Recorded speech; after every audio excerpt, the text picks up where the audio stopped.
let's look at some more aspects of simple harmonic motion. So for now, let's look at a pendulum. So here we have a simple pendulum, and it's a plumb bob that just oscillates at the end of a string. And we want to see why this motion takes place and how it takes place. So I'm going to try to start this and pause it. I didn't pause it in the right. There we go. All right, so here we have the pendulum at this location, and I'm going to draw the vertical line here and its motion. So the pendulum was oscillating back and forth like that. And some of the things that we're going to label here are the length of the pendulum. Let's call that L naught. This angle is angle theta. And let's call the arc length just from here to there, we'll call that S. And the straight line, that we'll call L. So I drew a perpendicular basically from the pendulum onto this this vertical axis over here. So this is L, that is S.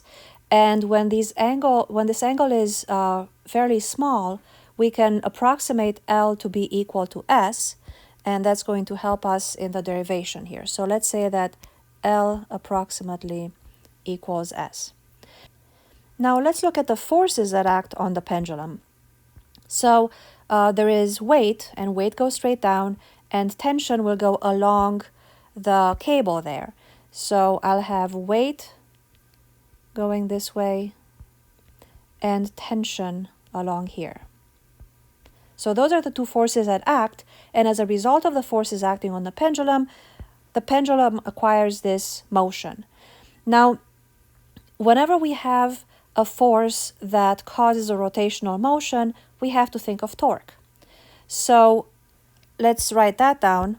We know that torque is lever arm times F times sine of the angle between the two.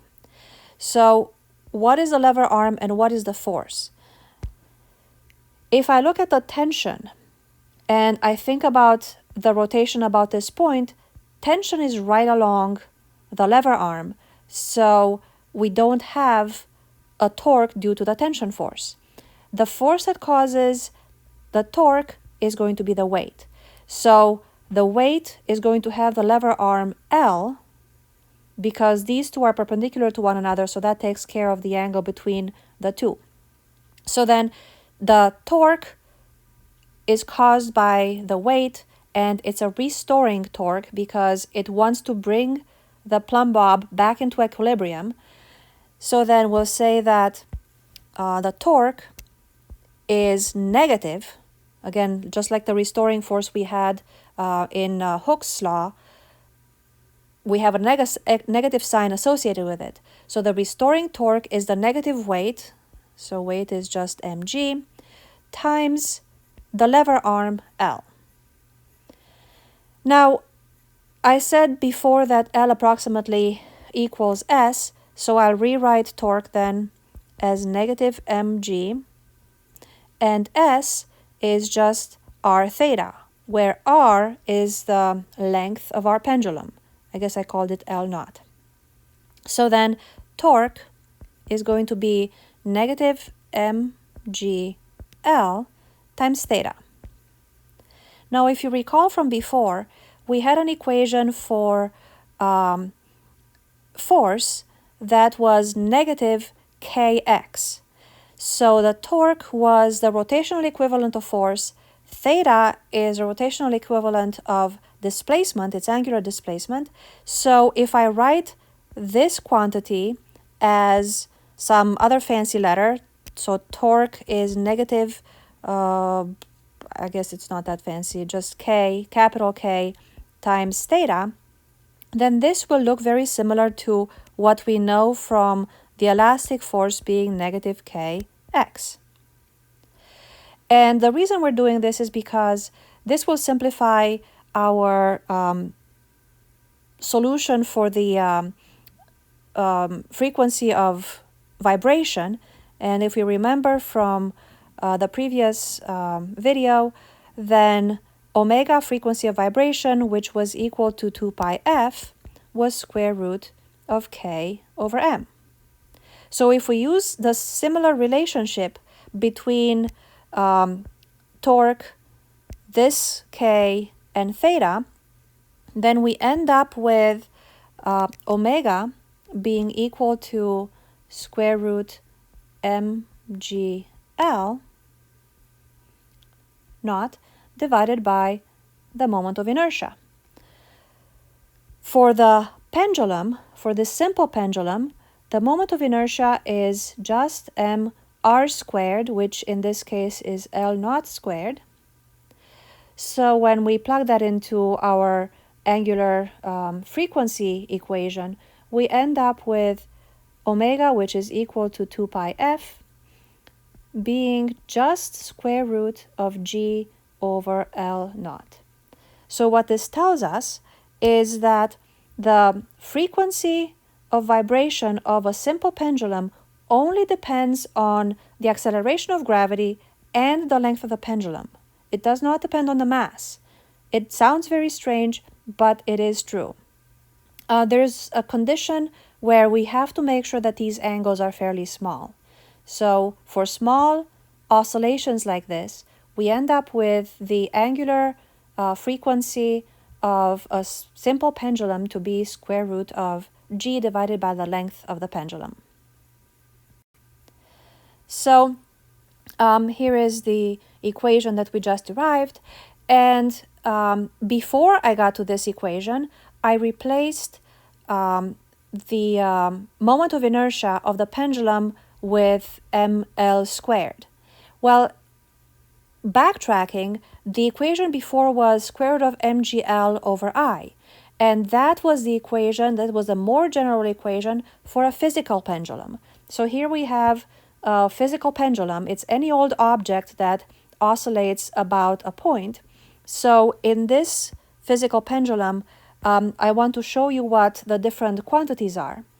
The pendulum has a center of gravity somewhere here, center of mass somewhere there. L is the distance from the axis of rotation to the center of gravity. So this would be the L in the picture. And then I is the moment of inertia of the pendulum about that axis. So that's where L and I come in. L again is the distance from the axis of rotation to the center of gravity, and I is the moment of inertia of the physical pendulum about this axis of rotation.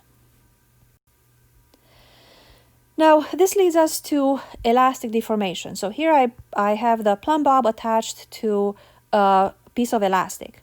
So if I let it hang, we notice that the elastic stretches.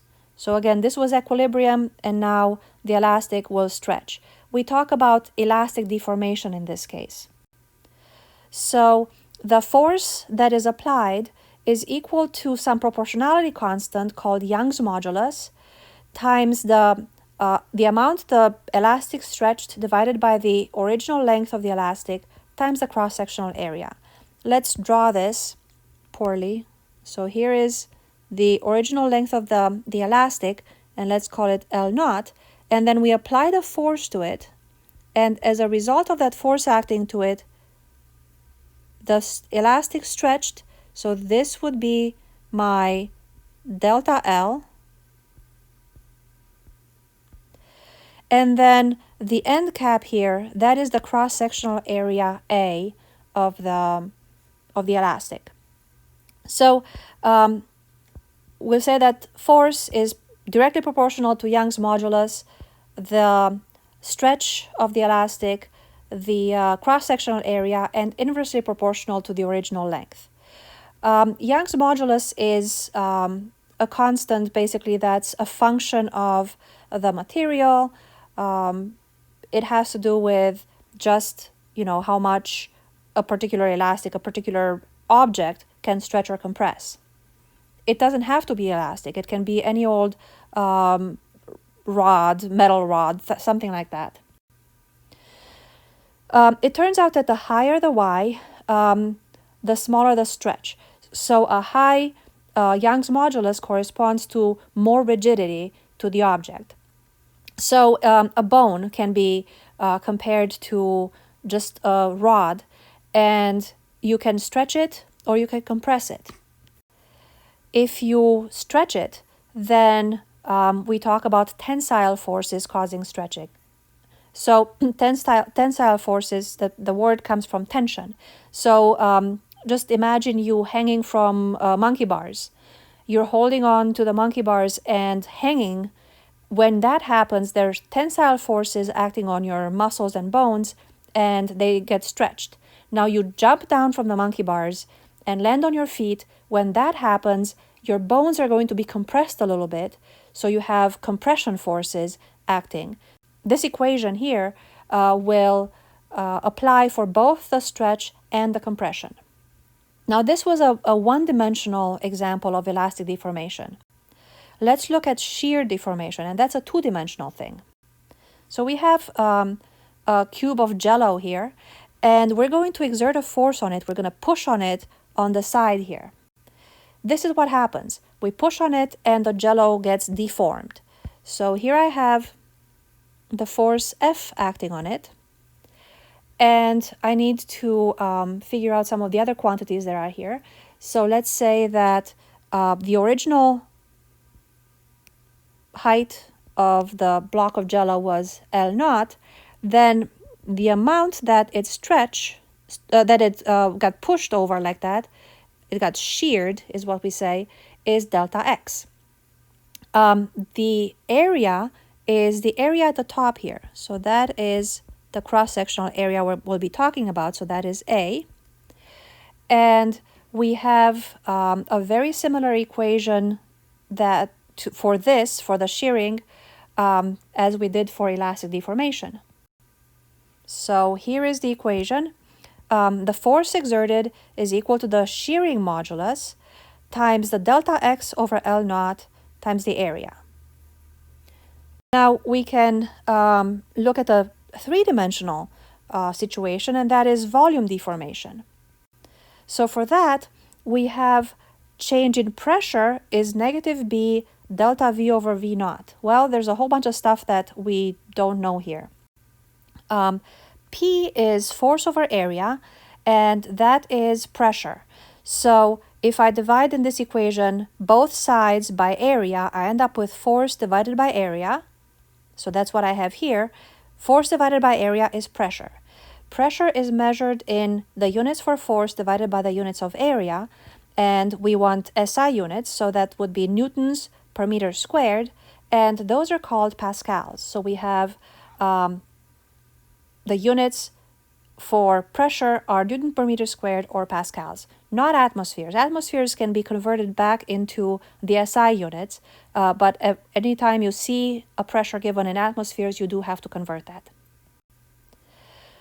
B is what we call the bulk modulus, and the bulk modulus is the measure of incompressibility of a fluid. That's why we have a negative sign here, because it's the incompressibility, not the compressibility of the fluid. So we have the change in pressure is the bulk modulus times delta V over V naught.